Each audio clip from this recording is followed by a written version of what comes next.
की बेहद खूनी जंग के बाद ईरान इसराइल के बीच अचानक सीज फायर कैसे हो गया।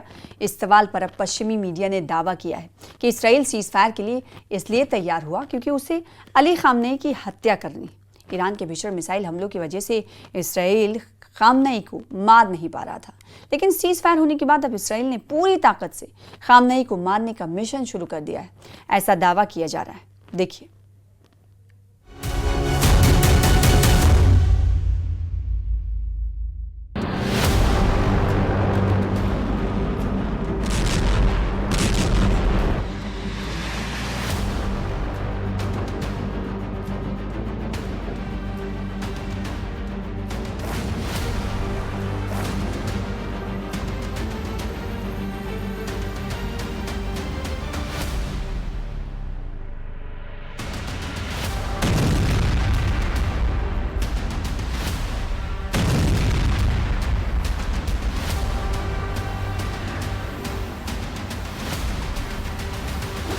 खामेनेई को मारना है इसलिए हुआ सीज फायर।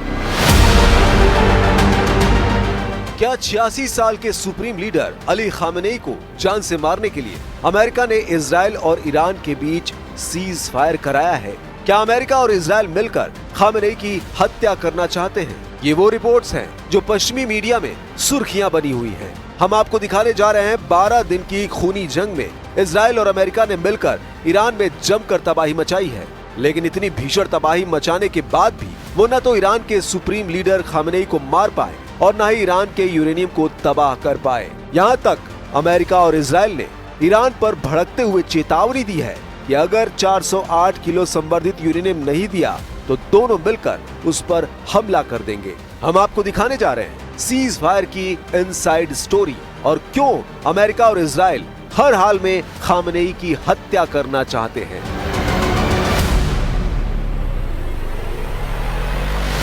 जबरदस्त तैयारी और प्लानिंग के बाद इजराइल ने अमेरिका की शह पर 13 जून को ईरान पर ऐसे ताबड़तोड़ हमले किए कि 13 से 14 जून के बीच ही ईरान के टॉप 11 परमाणु वैज्ञानिक और टॉप 13 जनरल और अफसर मारे गए। लेकिन तमाम कोशिशों के बावजूद अमेरिका और इजराइल ईरान के सुप्रीम लीडर अली खामेनेई को नहीं मार पाए।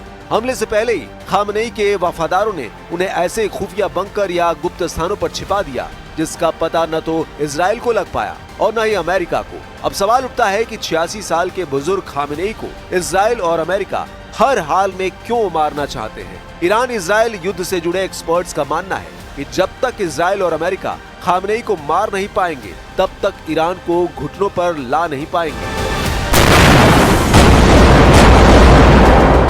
86 साल के खामेनेई ईरान में पिछले 36 सालों से एक छत्र शासन कर रहे हैं और युद्ध के दौरान ईरान में किसी भी संगठन या ग्रुप ने उनके खिलाफ बगावत नहीं की है।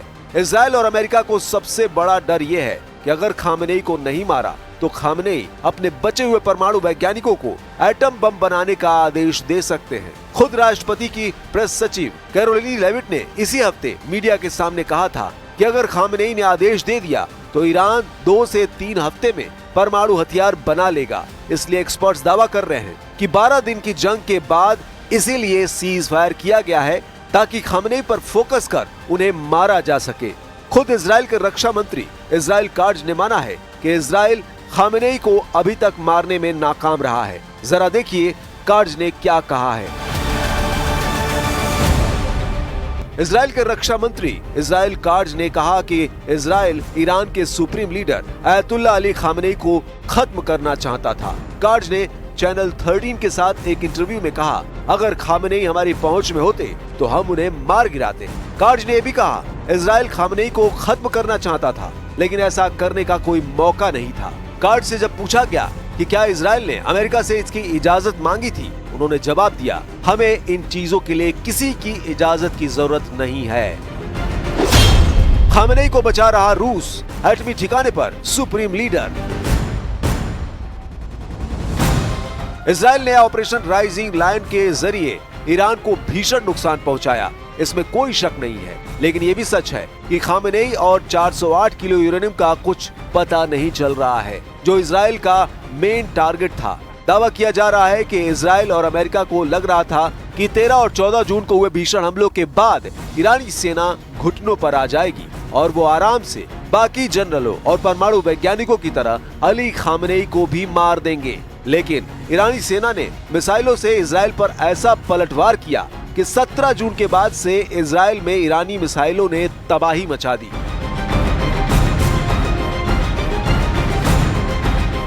ईरान की बैलिस्टिक और हाइपरसोनिक मिसाइलों ने तेल अवीव, हाइफा, बेगलशेवा में ऐसा कोहराम मचाया कि हालात ये हो गए कि सेना और मोसाद ईरानी मिसाइलों को रोकने में जुट गए और खामनेई को टारगेट करने का प्लान फेल हो गया। 12 दिन की जंग होते होते अमेरिका को भी एहसास हो गया कि ईरान अपनी मिसाइलों से इजराइल को तबाह करने लगा है। इसलिए ट्रंप ने मुस्लिम देशों पर प्रेशर डालकर ईरान को सीज फायर के लिए मना लिया। अब सीज फायर हो चुका है और इजराइल पर हमले बंद हो चुके हैं। इसलिए अब इजराइल और अमेरिका ने फिर से खामेनेई को मारने का प्लान एक्टिव कर दिया है, ऐसा रिपोर्ट्स में दावा किया गया है। लेकिन सवाल उठता है कि आखिर खामेनेई है कहां? हम आपको पश्चिमी मीडिया की रिपोर्ट के आधार पर एक एनिमेशन दिखाते हैं जिसमें दावा किया जा रहा है कि खामेनेई रूस के प्लान के तहत बुशहर एटमी ठिकाने में छिपे हैं। ईरान के बुशहर एटमी प्लांट में रूस के 150 से लेकर 200 परमाणु वैज्ञानिक और एक्सपर्ट्स भी मौजूद हैं। उसी प्लांट के किसी परमाणु बंकर में खामेनेई छिपे हैं। अनुमान तो यह भी लगाया जा रहा है कि बुशहर एटमी प्लांट में ही ईरान का 408 किलो संवर्धित यूरेनियम छिपाया गया है। बुशहर एटमी प्लांट का दावा इसलिए भी सच लग रहा है कि ईरान पर 12 दिन तक हमले के दौरान इजराइल और अमेरिका ने बुशहर एटमी ठिकाने पर एक भी बम नहीं गिराया, क्योंकि रूस ने धमकी दी थी कि अगर बुशहर एटमी ठिकाने पर हमला हुआ तो रूस सर्वनाश कर देगा। अगर खामेनेई बुशहर एटमी प्लांट में मौजूद हैं तो वो सुरक्षित है। फिलहाल खामेनेई को 8 दिन से जनता के बीच नहीं देखा गया है, लेकिन खामेनेई ने अमेरिका और इजराइल को हराने का दावा जरूर किया है।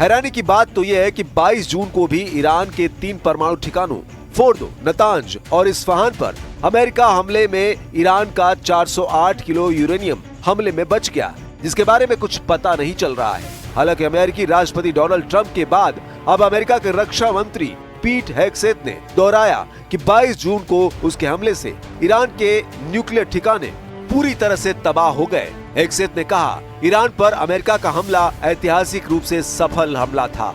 हेगसेथ ने उस खुफिया रिपोर्ट की जानकारी देने के लिए पत्रकारों को फटकार लगाई, जिसमें कहा गया था कि ईरान के न्यूक्लियर प्रोग्राम को हमलों से मामूली नुकसान पहुंचा है। लेकिन न तो अमेरिका और न ही इजराइल बता पा रहे हैं कि ईरान में मौजूद 480 किलो यूरेनियम और खामेनेई आखिर कहां है।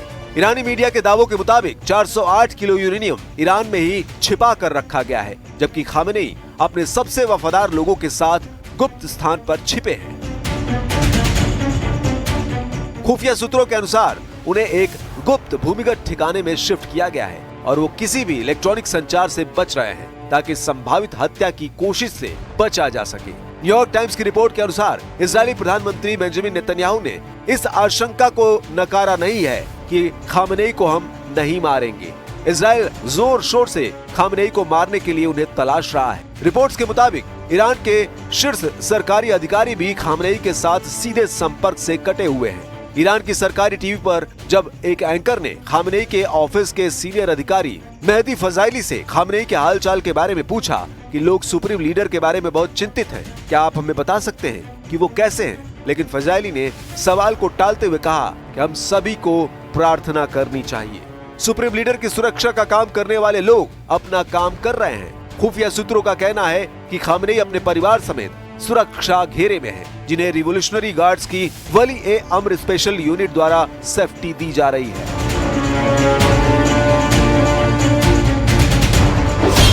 10 एटम बम लूटेंगे यूएस इजराइल। इजरायली सेना के प्रमुख याल जमीर ने भी धमकी दी है कि हम खामेनेई और ईरान के यूरेनियम को तलाश रहे हैं। तो वहीं दूसरी तरफ इजरायल के रक्षा मंत्री ने ईरान को धमकी दी है कि अगर 408 किलो यूरेनियम इजरायल या अमेरिका को नहीं सौंपा तो फिर हमले होंगे। इजरायल के रक्षा मंत्री इजराइल काट्ज ने कहा कि ईरान को खतरनाक स्तर तक संवर्धित किए गए यूरेनियम को वापस करना होगा। ये वही यूरेनियम है जिससे परमाणु बम बनाया जाता है। काट्ज ने साफ कहा कि अमेरिका और इजरायल की ओर से ईरान को संयुक्त रूप से ये संदेश दिया गया है कि उसे अपना एनरिच यूरेनियम सौंपना होगा। काट्ज ने एक इंटरव्यू में कहा कि इजरायल ने हाल ही में ईरान पर जो हमले किए हैं उनका मकसद उसकी परमाणु क्षमता को कमजोर करना था। उन्होंने दावा किया कि अब ईरान के पास ऐसा कोई तरीका नहीं बचा है जिससे वो यूरेनियम को परमाणु बम के लिए ठोस रूप में बदल सके, क्योंकि उस ट्रांसफर फैसिलिटी को भी नष्ट कर दिया गया है। रिपोर्ट में बताया गया कि फोर्डो के पास अमेरिकी हमले से पहले ट्रकों की हलचल देखी गई थी, जिससे शक है कि ईरान ने यूरेनियम पहले से ही वहां से हटा लिया था। यूरोपीय देशों का ये भी मानना है कि ईरान के पास करीब 408 किलोग्राम हाई ग्रेड यूरेनियम मौजूद है, जो हथियार बनाने के लिए काफी है, और हाल में ये फोर्डो केंद्र में मौजूद नहीं था।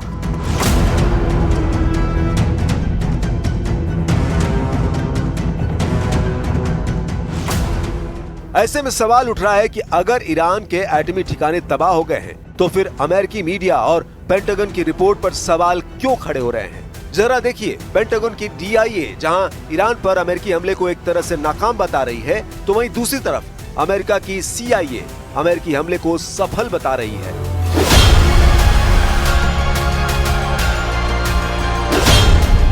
बाईस जून को ईरान के 3 परमाणु ठिकाने पर अमेरिकी सेना ने 7 B-2 बम वर्षकों से 14,000 किलो के 12 से ज्यादा GBU बंकर बस्टर बम गिराए थे, जबकि 30 से ज्यादा टॉम क्रूज मिसाइलों को पनडुब्बी से दागकर ईरान पर हमला किया गया था। जिसके बाद ट्रंप ने दावा किया कि अमेरिकी हमले में ईरान के 3 परमाणु ठिकाने फोर्दो, नतांज और इस्फहान को तबाह कर दिया गया है। ट्रंप ने दावा किया कि ईरान का फोर्दो परमाणु ठिकाना पूरी तरह से तबाह हो गया है, लेकिन हमले के 38 घंटे बाद ही अमेरिका के पेंटागन की रक्षा खुफिया एजेंसी यानी DIA ने अमेरिकी हमले की कामयाबी पर सवाल खड़े कर दिए, जबकि अमेरिका की ही खुफिया एजेंसी CIA ने दावा किया कि अमेरिकी हमला सफल रहा है।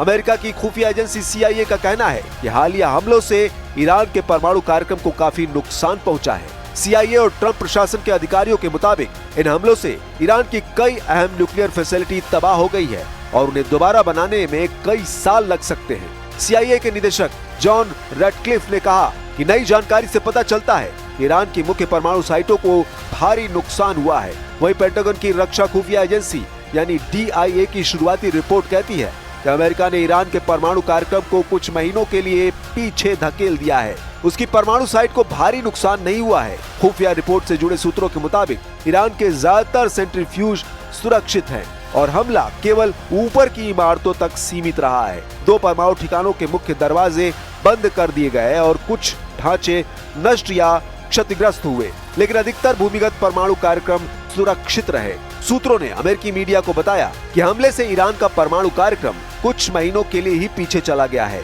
और इसे फिर से शुरू करने में कितना वक्त लगेगा ये इस पर निर्भर करेगा कि ईरान मलबा हटाकर कितनी जल्दी मरम्मत कर पाता है। वहीं राष्ट्रपति डोनाल्ड ट्रंप ने भी कहा है कि इन हमलों ने ईरान के हथियार बनाने की ताकत को पूरी तरह खत्म कर दिया है। अमेरिका की खुफिया प्रमुख तुलसी गबार्ड ने भी कहा कि नई जानकारी से साफ है कि ईरान की परमाणु साइटें बर्बाद हो गई हैं। इस बीच ईरान के विदेश मंत्रालय ने भी अल जजीरा से कहा कि इजराइल और अमेरिका के लगातार हमलों से उनके परमाणु ठिकानों को गंभीर नुकसान पहुंचा है। ऐसे में सवाल उठ रहे हैं कि ईरान के परमाणु साइटों की तबाही का सच क्या है। अब देखना होगा कि आने वाले घंटे या दिनों में क्या अमेरिका और इजराइल खामेनेई को मार पाते हैं। क्या अमेरिका और इजराइल ईरान के छिपे हुए यूरेनियम को खोज पाते हैं या ईरान पर फिर बड़ा हमला होगा।